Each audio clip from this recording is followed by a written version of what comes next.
Today is the third day of this January 1984 7-day retreat. And before beginning our readings, which today will be selections from the teaching of Bankei, I want just to say a few words about motive, because it has come up with people in meetings.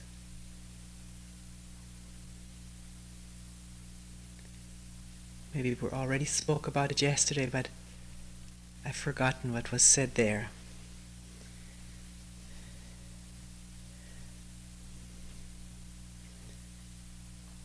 Some people say and have felt in the past that unless there is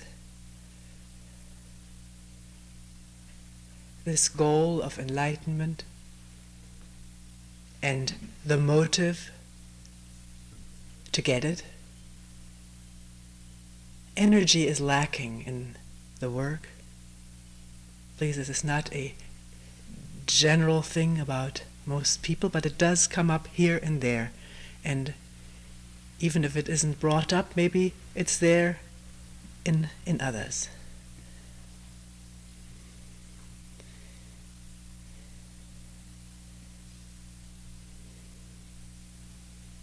And sometimes it's mentioned, if there is no motive or if there's no goal, then either I don't know what to do or there's no energy to do anything.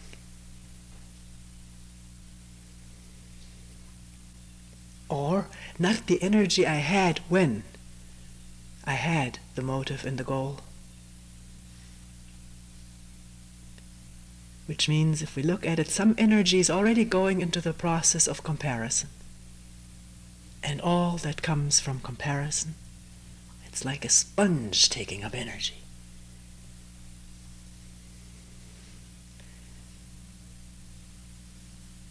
Motive, as we use the word, means I want something out of this. I want to get something from it for myself. One may not put it this bluntly, but the me, the I, want something for myself. Satisfaction, dissolution of problems,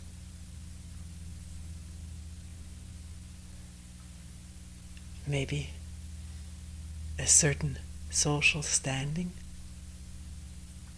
We need not just think of enlightenment, but even enlightenment can bring, in a community of people who work on this, can bring a social standing. Let's not disregard that.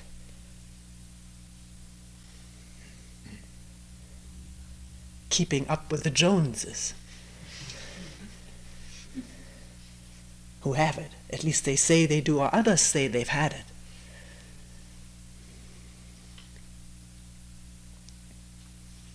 A sense of security, not now, but when I get it, then I'll have it. Now I don't have it, because I don't have it and feel miserable in this insecurity.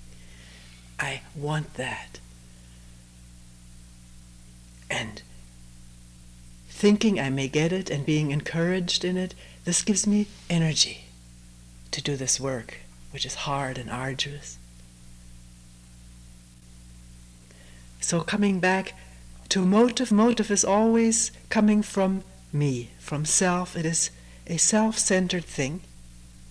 It is this whole realm of the me and its conditioning,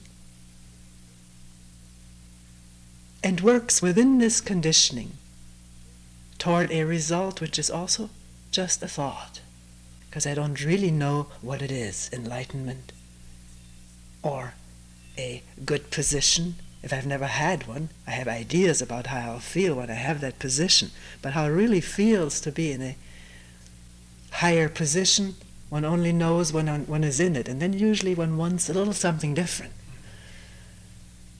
A better position, or a different group of people to work with, a different boss.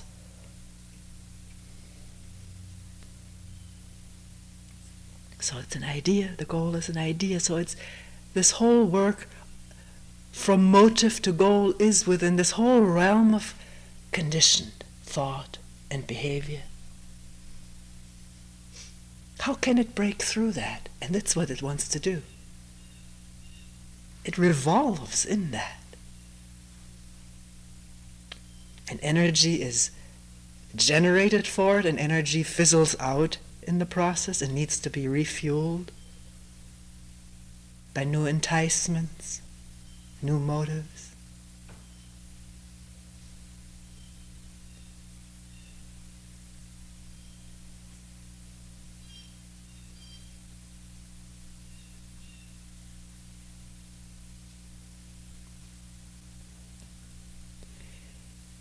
One could say, well, questioning who one is, questioning into oneself, isn't this also a goal or a motive? One can start splitting hairs over this, but this is not the work. The work is to look, to question into oneself, if one needs to do that. No one imposes it upon anyone. People who come here because they need to do that. In the course of a retreat, one may forget what one came for. It's very natural. It happens to all of us. And yet one came here because one wanted to find out about this me or this self, the misery one is finding oneself in perpetually. One sees the connection between this misery and the misery in relationship in the world. Even if one doesn't see that connection, one wants to find out about this. What's the cause of it? What's the root of it? Who am I? What is this?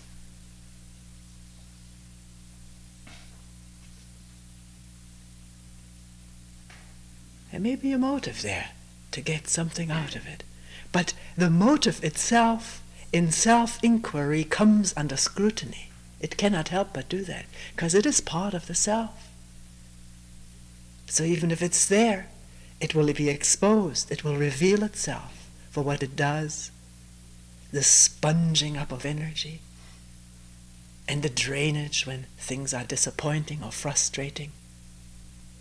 All of that is the very field of inquiry, the raw material of it.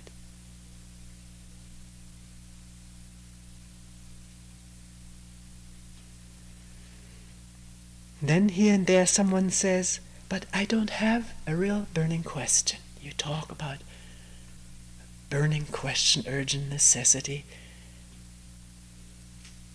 And when I hear you talk about this with a passionate voice, I feel bad because I don't have that.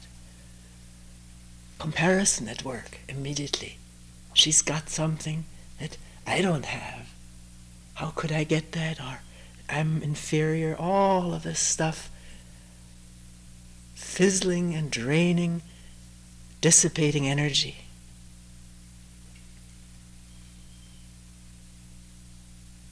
Yet if one sits, one cannot help come upon things which are questionable, which one begins to wonder about. And one discovers one's own question, or one just simply attends to what is going on. And if one does not continuously just remember what things are, label what things are, but experiments with this, not knowing what something is, putting the words aside, that is questioning. That is the essence of questioning, not knowing, facing, meeting head on, directly, immediately, without the aid and the interference of words. What is there, within and without? That's what's called questioning. Not taking words and habitual knowledge for an answer,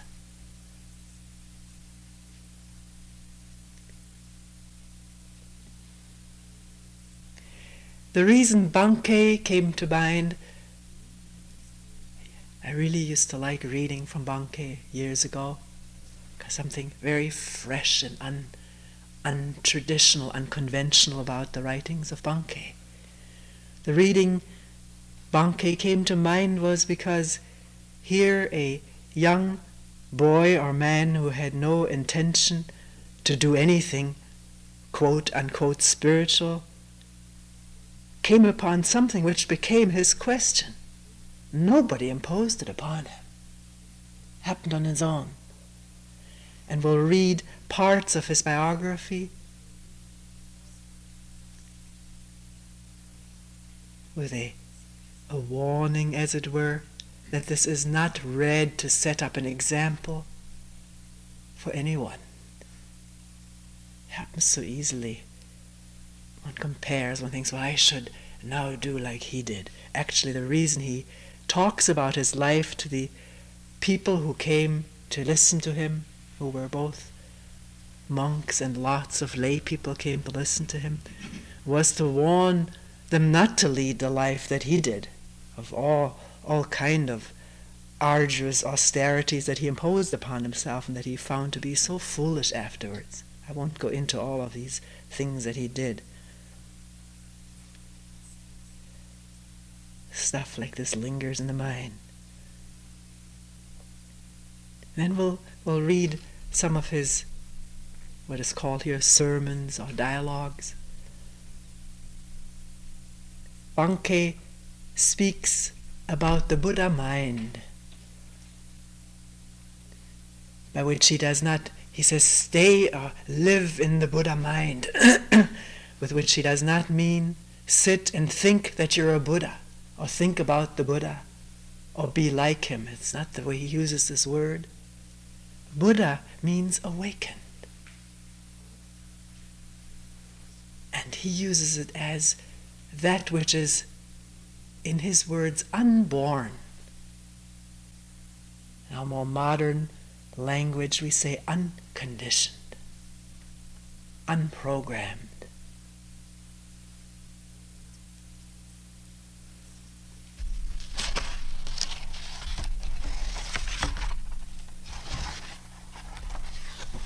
I'm reading from selections which appeared in a publication that comes out of Japan, which is called The Eastern Buddhist.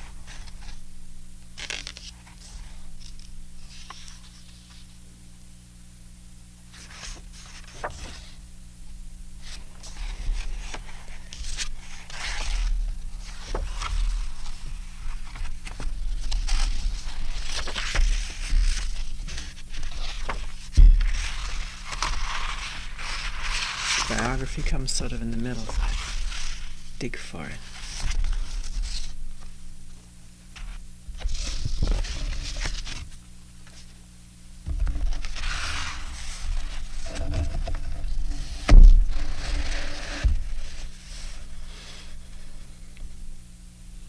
One point he says, being rather headstrong as a young man, I devoted myself from an early age to exceptionally difficult training, experienced suffering others could not imagine, and expended a great deal of useless effort. That is why I come here, like this day after day, urging you to profit from my own painful performance. I want you to be able to attain the truth while you're seated comfortably and easily on the tatami mats. Not everybody who is not reared sitting on tatami mats finds that easy and comfortable. Tatami mats are much thinner than what we sit on. Once sat on one, I found it excruciating. But if one has always sat on them, that's a comfortable thing. Without undue and unnecessary exertion. You should consider yourselves very fortunate. Nowhere else will you find a teaching like this.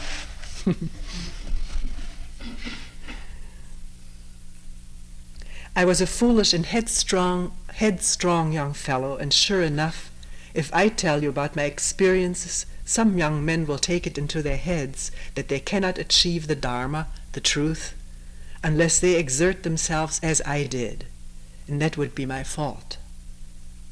Yet even so, I still want to tell you about them. I want the young people to listen very carefully. You can attain truth without the arduous struggle I put myself through. Now, bearing that in mind, listen to what I say.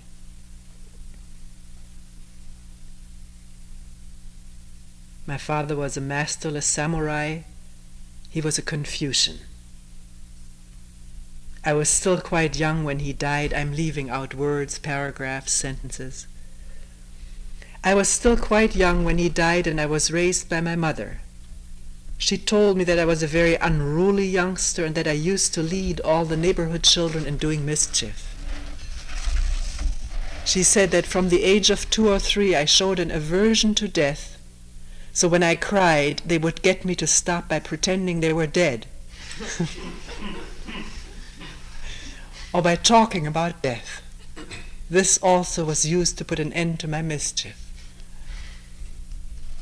Then, when I came of age, this being an area where Confucian learning enjoyed a great vogue at the time, I was sent to a Confucian teacher. Mother had me read The Great Learning, that's a book by Confucius, by rote. When I came to the place in that work where it says that the way of great learning lies in clarifying bright virtue, I was stumped by the meaning of this bright virtue. It puzzled me, and my doubts about it remained with me for a long time.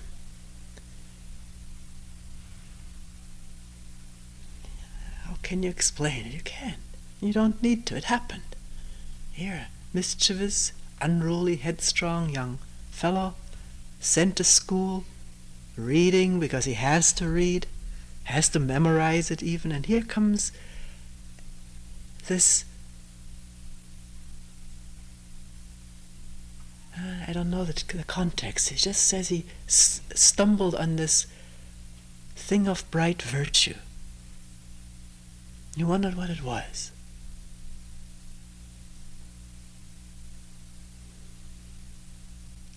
I asked some Confucian scholars what it meant, what it was like, but none of them could give an answer.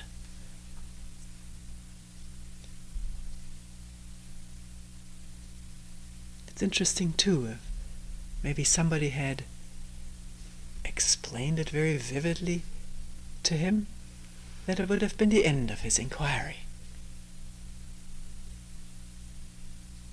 But apparently they were very honest and said, we don't know what it means. Don't know. One of them told me that such knotty problems were well understood by Zen priests, and suggested I should visit one of them. He said that he and his fellow Confucians devoted their time to explaining the literal meaning of the Confucian writings, but that the essential meaning of bright virtue was something they had no real knowledge of.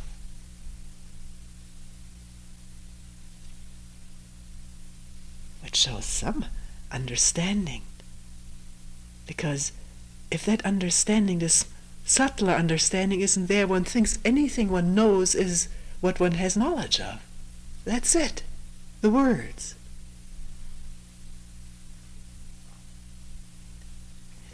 It's an enormous step to doubt the words, the scriptures.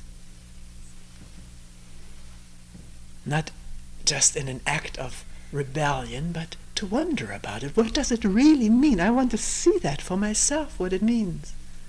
Not just repeat it and have it repeated to me.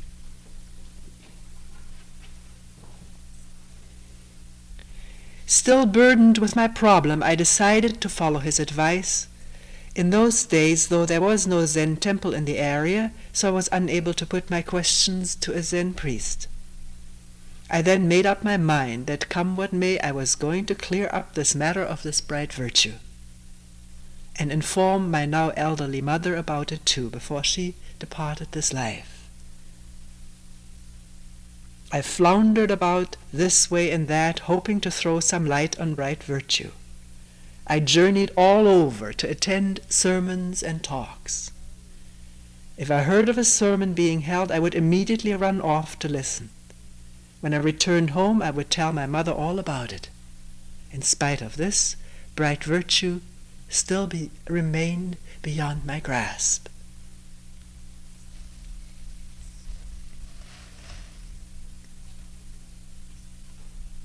Determined now more than ever, I succeeded in finding a Zen priest. He told me that if I wanted to understand bright virtue, I should do Zazen. Apparently that's all he did, all he told him. Without further ado, I began Zen practice, went into the mountains where I sat without taking any food for as long as 7 days at a stretch. Now comes the description of all these things he did to cause himself pain and stuff. We'll skip over that.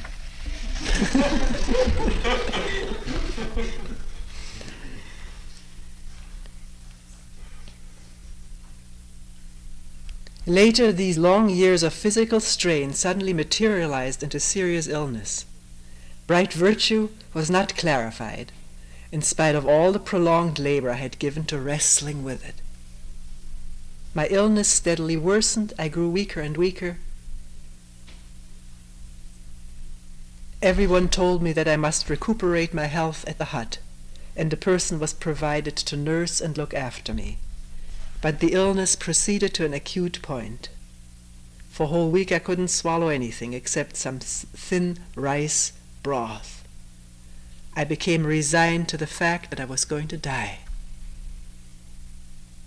I viewed it as something inevitable and felt no particular great regret. I was only sorry to have to die without realizing the meaning of bright virtue, which I had been so deeply concerned with for so long. Suddenly, just at that time, I realized what until now I had been unable to understand, that all things were taken care of in the unborn, and that all my efforts had been exerted for nothing. I finally saw the error of the path I had been following. This striving toward something, or trying to do it with mortification, with some method, with some scheme.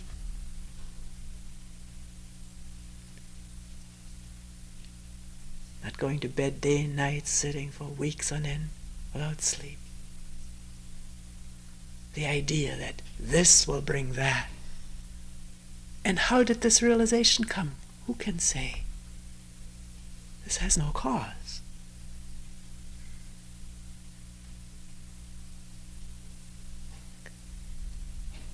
The realization that everything was taken care of in the unborn here, his expression for what we call the unconditioned.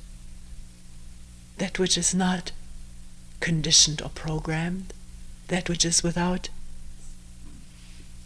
the super program of me and self,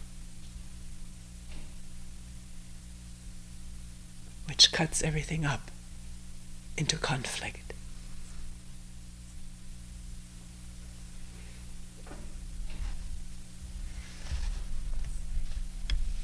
Then, overjoyed as I felt the first signs of improvement in my condition, my appetite returned. I summoned a nurse, told him to prepare some rice gruel, as I was now able to eat. Even though he seemed to think this a strange request coming from someone until now at death's door, he was highly pleased. He hurried, started to prepare the food. In trying to feed me as quickly as possible, he gave me the gruel before the rice had been thoroughly cooked. But I didn't even notice it, and wolfed down 2 or 3 bowls of it without any adverse effect. It's supposed to give you the worst indigestion. Uncooked rice. From that point on, my condition steadily improved, and here I am today, still living on.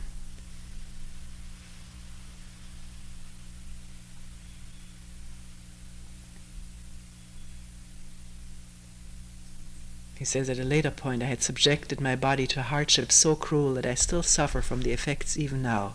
That is the reason I am unable to come here and meet with you as much as I would like.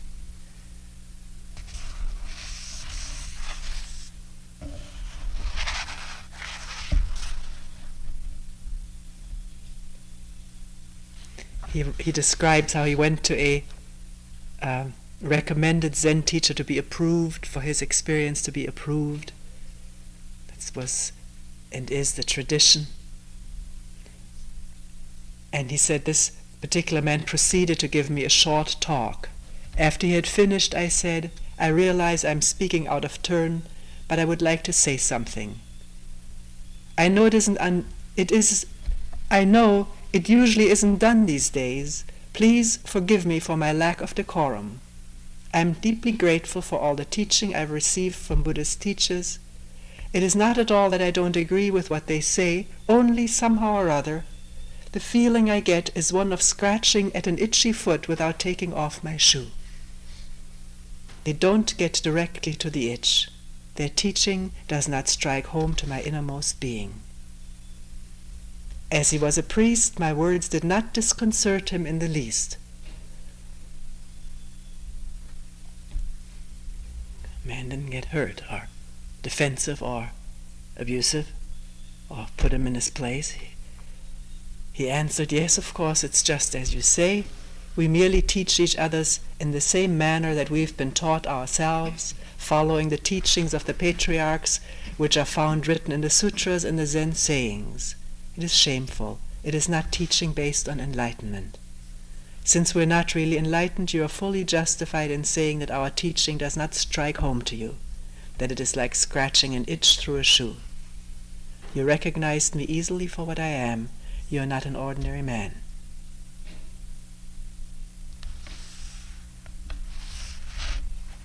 Now we'll read from some of his sayings.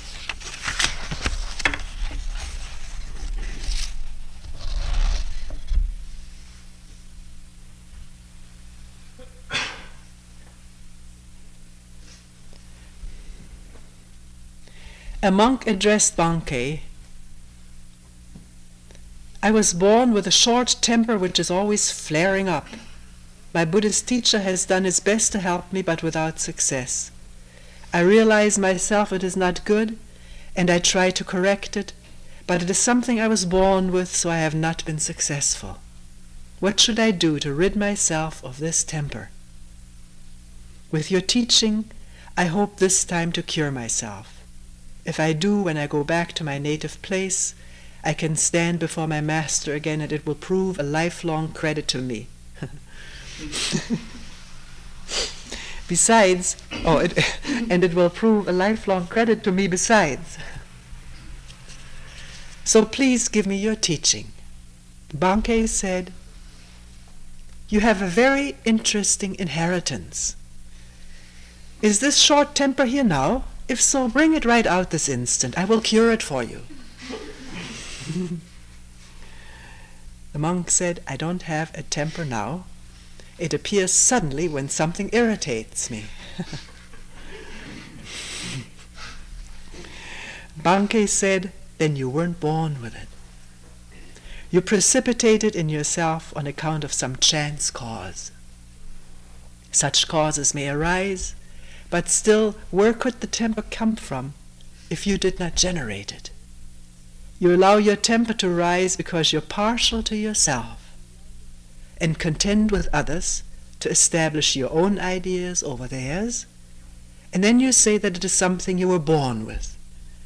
You show great lack of filial piety.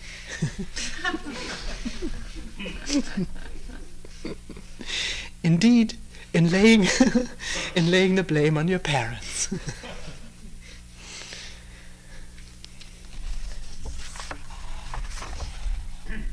Your short temper is something you call on yourself from time to time when the organs of your six senses are stimulated by external conditions and you struggle to oppose it, wanting to affirm your own way because it is so dear to you.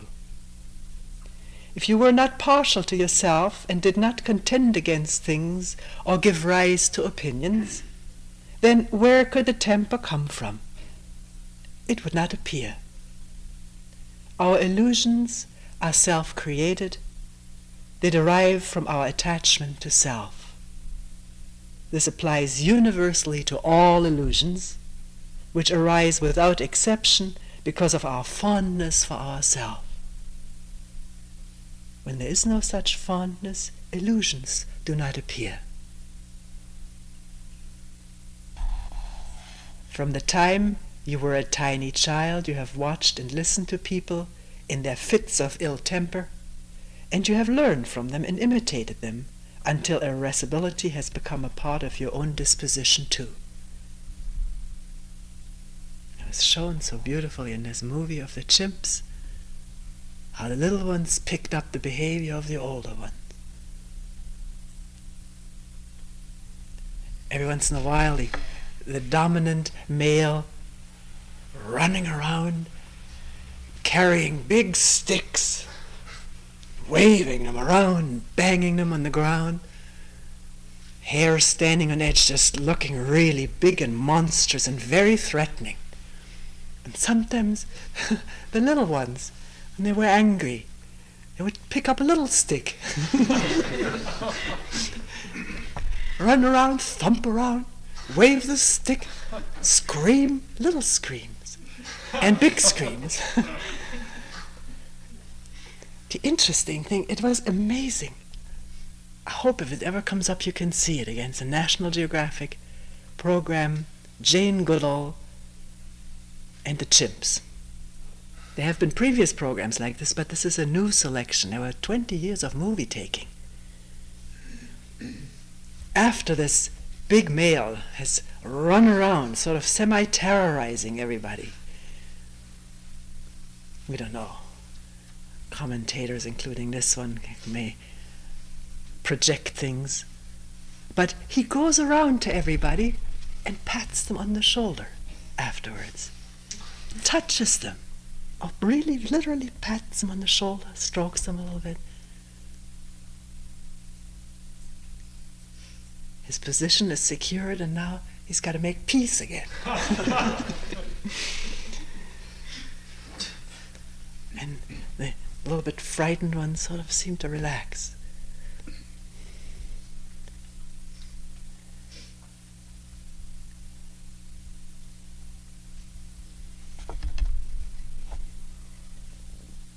Until irascibility has become part of your own disposition too.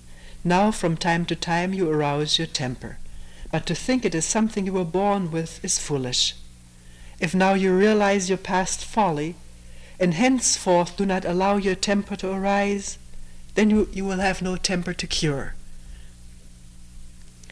Have to tread easy with this, don't allow your temper to arise. We don't know exactly what Bankei meant. It isn't clear here. We don't know what the translator did. Whether he means control it in terms of suppression, because if he was an astute observer, a suppressed anger comes out the back door, or works underground in devious ways. Not allowing what? Any ideas about the anger. It's inherited. It's my environment. It's human nature. It's this or that. It's anger. Even that is too much. What is it? And if the energy gathers because there's an intense curiosity about what this really is that drives me and other people batty, what is it? Let me look at it once. I'm not even familiar with it because it gets the better of me, and there I don't even know what happened. I was so taken up with it. If for once, when the energy is there to look at it, before it arises, as it arises, in the full flurry of it, at some point maybe there's this possibility. The best is that there's energy there when it arises. But even afterwards, one can evoke it and look at it.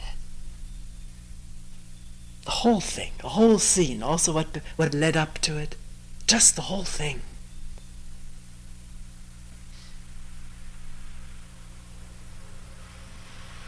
With no idea about it, good or bad. My fault or his fault. Or hers. And then see what happens.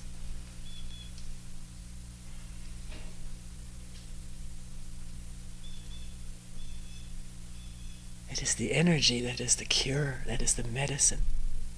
Yesterday, everything is sickness, everything is medicine.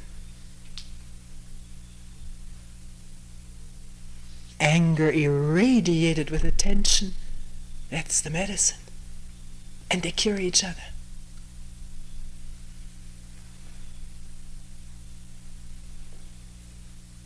But you can only do it for yourself. And the moment you do it and see it, you will realize that what is spoken now are just words. This is the real thing.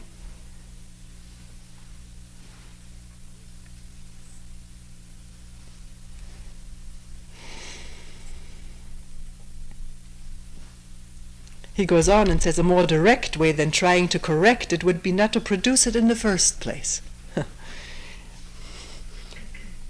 Yeah, which is not impossible either. If there's a tension all along, I don't say be attentive all the time, I don't say any such thing. But when there's a tension and something that used to trigger anger is seen, then it doesn't trigger anger. Because when one gets the quality of the remark, and sees the person who has said it, where he or she is coming from, and one doesn't take it personally. Attention is impersonal. It goes beyond the personal.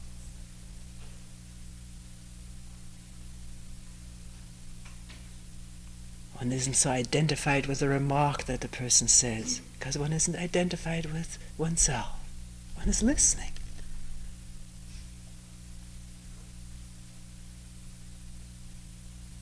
It isn't easy, but it's not impossible.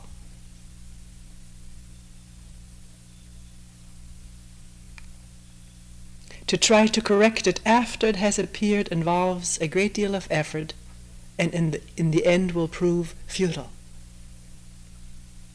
Yeah. Always making up for past mistakes. The guilt, the remorse, the repentance. But repentance doesn't see, at least not necessarily.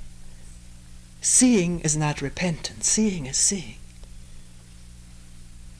Repentance is trying to get relief by somebody else saying, all right, you've done your thing.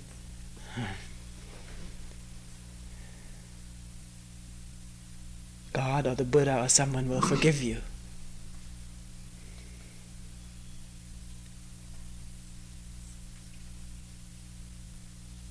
But anger has to be seen. Forgiving it is not enough. Anger-producing situations have to be seen with energy. Forgiveness has nothing to do with that. But to forgive somebody for having made an anger-producing remark, that's a different thing. If one sees where it's coming from and it doesn't produce a hurt, there's no need to even forgive. There's understanding, because one makes these same remarks at another time.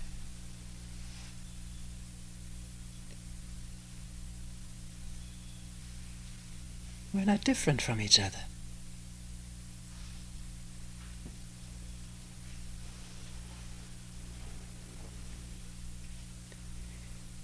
He says here, there's no need to rid yourself of it if it is not produced to begin with. So bear this deeply in mind.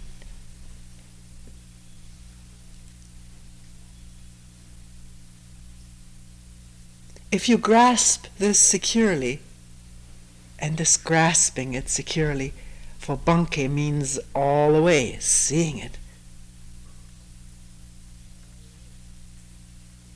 Not just being satisfied with words and explanations.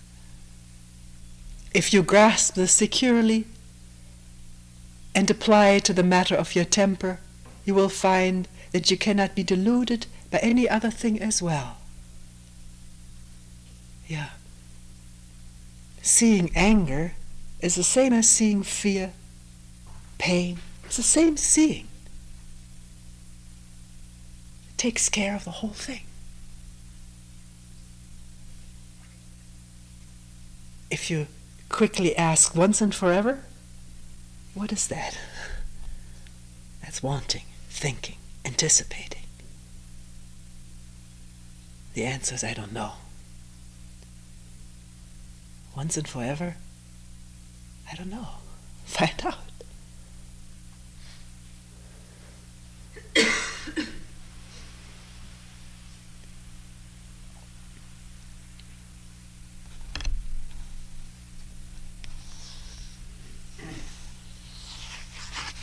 He says, live and work this very day by the unborn mind or unborn Buddha mind, and all things will be found in harmony. This unborn mind in which there is no partialities or fondness of self. Then there's harmony. Because it's the self that creates disharmony. That has to be seen for oneself.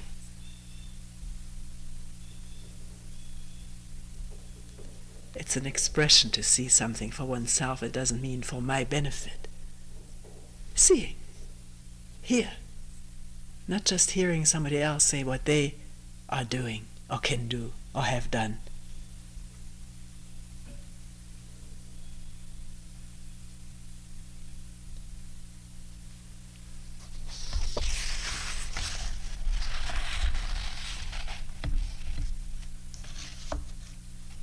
Here, this must have been maybe at the beginning of a retreat, we don't know.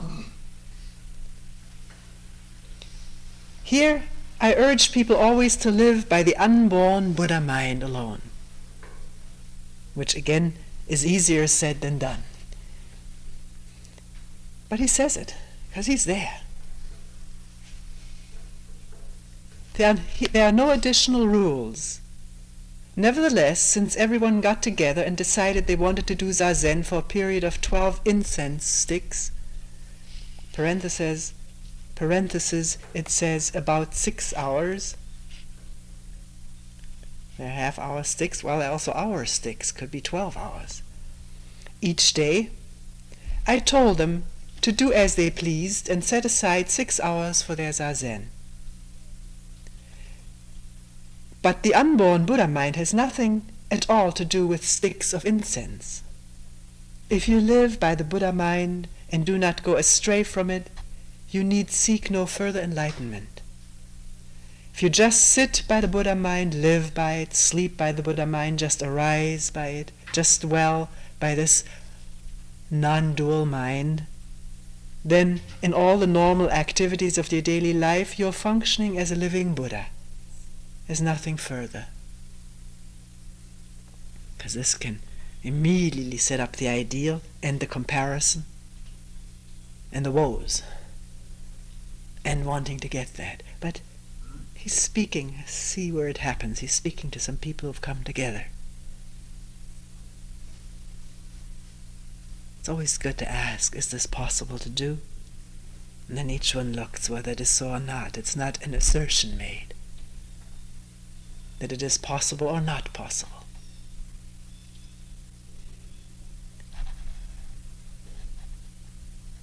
As zazen is a matter of sitting quietly, when you live in this Buddha mind, you're always in zazen. Zazen is not limited merely to the period of sitting. Even though you're sitting, you may rise if you have something to do. Thus I have everyone here do as they wish. A person may do kinin for 1 stick of incense. Since he cannot just remain standing, he sits down and does zazen for 1 stick of incense. It is hardly possible to sleep all the time, so he gets up. As he cannot be speaking constantly, he falls silent and does zazen. We're not bound by any set rules.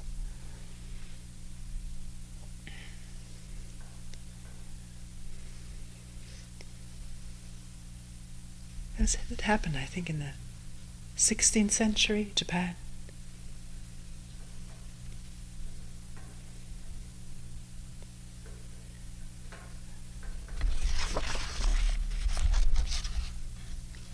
A monk asked, "When I fall into a deep sleep, I sometimes dream.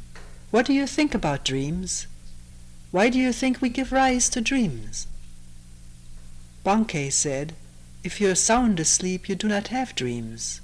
Dreams do not occur during sound sleep." The monk was silent.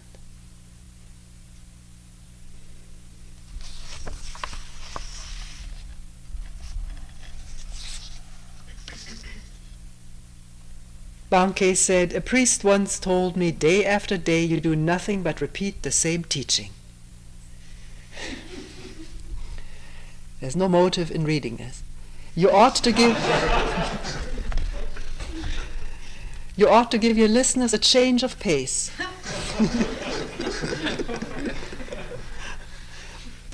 And make their minds more receptive by interjecting some stories.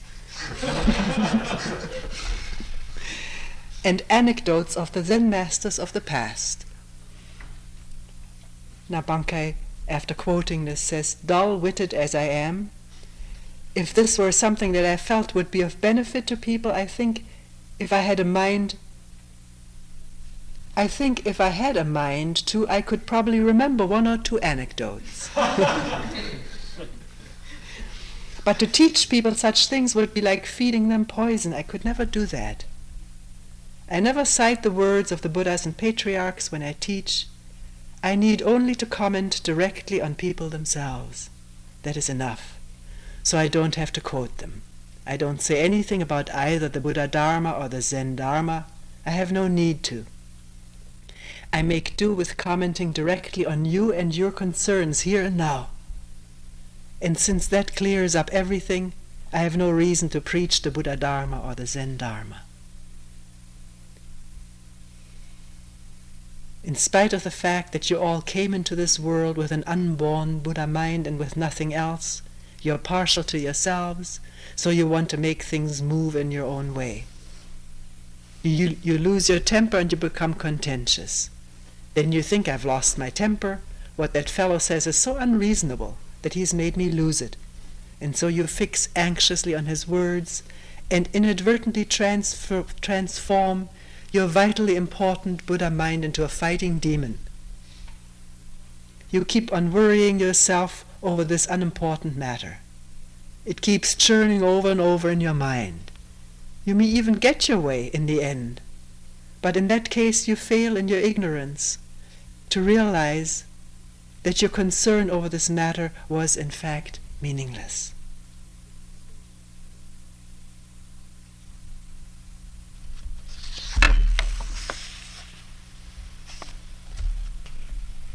And here he once more says, "All I do at these meetings is to repeat the same thing over and over. Yet those who have heard me before will not be hindered by that. They will become more convinced of what I tell them." Question is the word convinced. It's not a matter of convincing, but maybe he means they will see it more clearly, directly, over and over again. Every time there is a direct insight,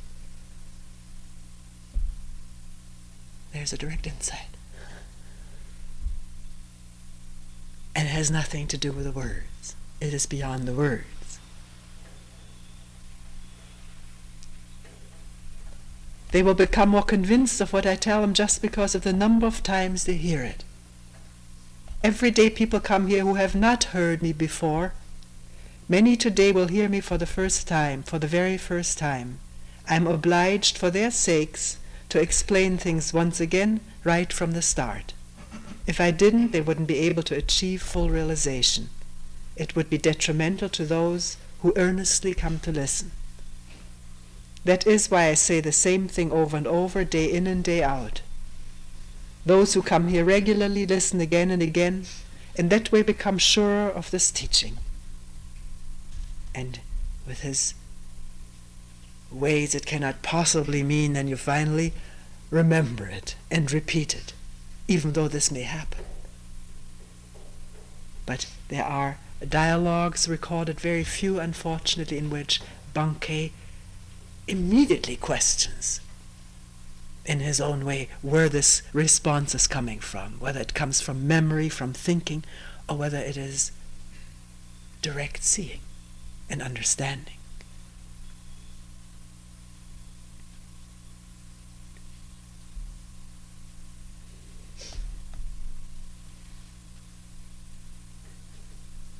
The newcomers who show up every day at the present series of meetings would not be at ease unless I began my talk from the beginning. So each time I start from the basic fundamentals, speaking carefully and deliberately so that everyone feels at ease. Isn't that so?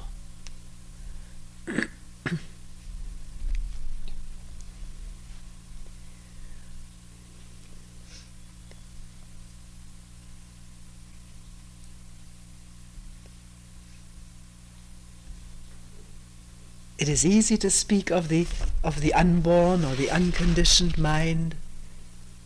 Big mind, it is called by some teachers, large mind, unlimited mind, mind with a capital M. But what is it? What is it?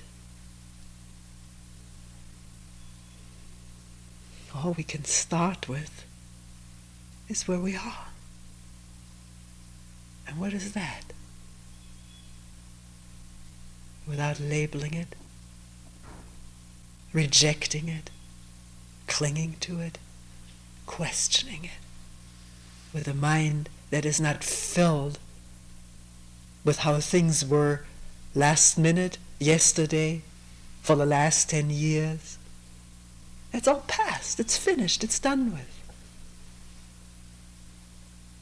What is now, without using that word now? Who or what? Or no word. Attending as though one was a newborn baby.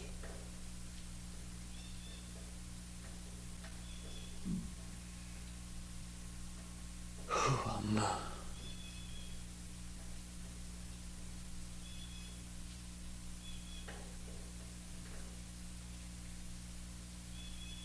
With a mind that's at a loss of what to do or what to answer, and therefore slowing down, abating.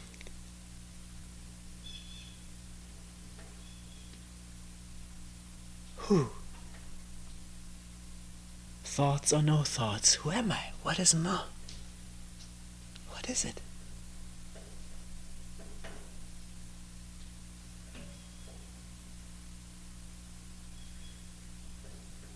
Listen.